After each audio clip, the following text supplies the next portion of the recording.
Welcome back to another video. I'm going to be making a video on a future matchup that I think will happen that has pretty much been agreed upon, not like contractually, but like agreed to fight each other, is Chito Vera versus Cory Sandhagen, which I would believe would be a 5-round fight on a UFC Fight Night card. And yeah, so after Sandhagen's fight, I believe at the press conference, he said he wanted to fight Chito.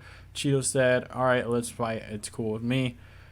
And this fight would actually be extremely fun to watch. Like, just their styles going at each other. Anything can really happen with their styles.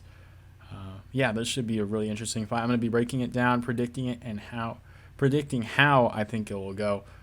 And yeah, we'll just break down how they physically match up for right now. This is just a future prediction. It's not even like being discussed yet. I guess it's kind of discussed. They kind of talked about it, trying to get that fight done.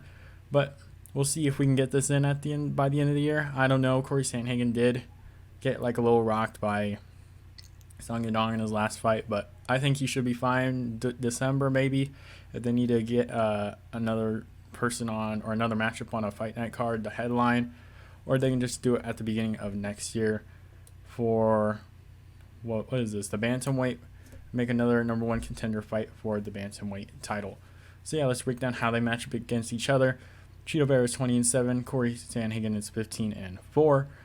Chito Vera is 1 year younger than Cory Sandhagen. Is currently 3 inches shorter than Cory Sandhagen. Obviously, same weight. Has a ½ inch reach advantage and a ½ inch leg reach advantage, which is really interesting because he is 3 inches shorter than Cory Sandhagen. Has the same, or if not more, reach and leg reach on his body. Very interesting. So for Cory Sandhagen, obviously just coming off a win from Song Yadong, TKO win, doctor stoppage, whatever you want to call it, at the end of the 4th round or the beginning of the 5th round. And yeah, he cut open Song Yadong pretty good there. He did look relatively impressive in that fight. Song Yadong had his moments in there also, but does have some good footwork, uses his length and distance pretty well.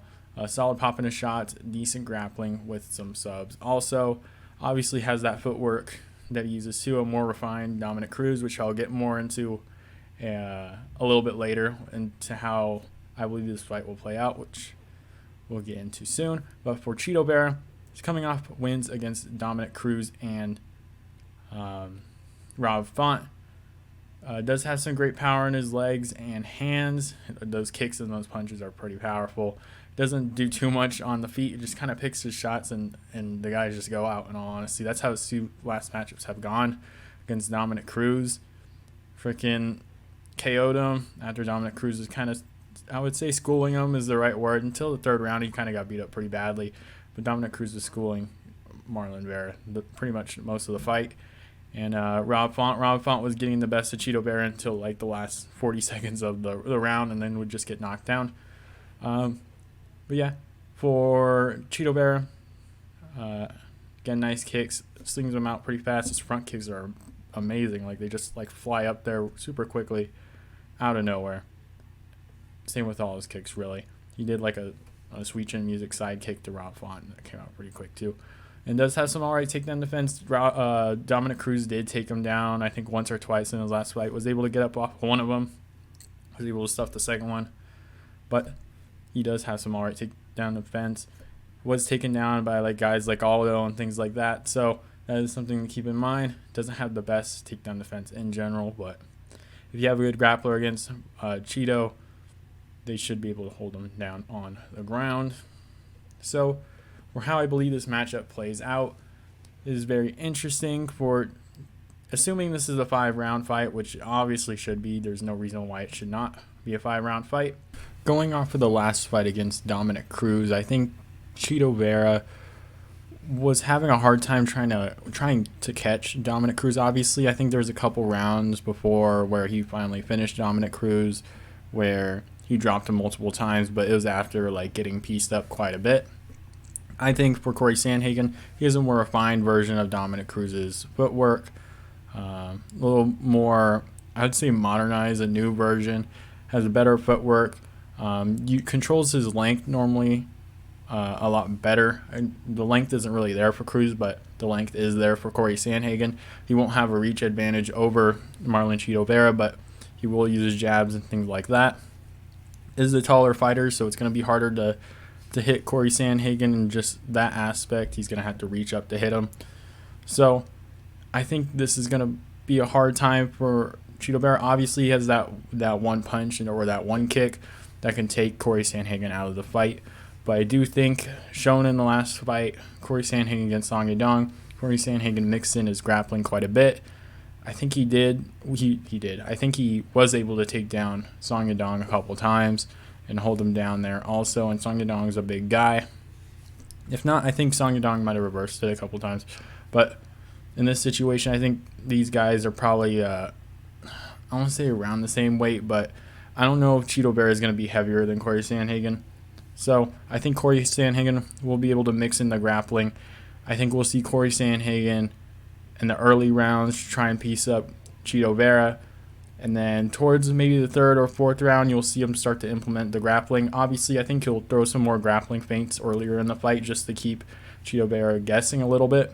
But I think he will implement the grappling more frequently towards the end of the fight. So probably about the halfway mark, third round, fourth round, he'll start to get those takedowns and holding him on the ground, trying to just point him on the ground, kind of like what Aldo started to do. Oh my goodness, I'm fucking up my words. But what Aldo did, take him down on the ground, point him out that way. That's the way you beat Chito Vera. Just stop the explosive shots that he does get off that can end the fight out of nowhere. So I'm gonna go with Cory Sandhagen by a decision for this fight in a 5-rounder. 3-rounder would probably be the same way. But yeah, this should be a really fun fight in general. I think Chito Vera will probably try to get those shots in earlier.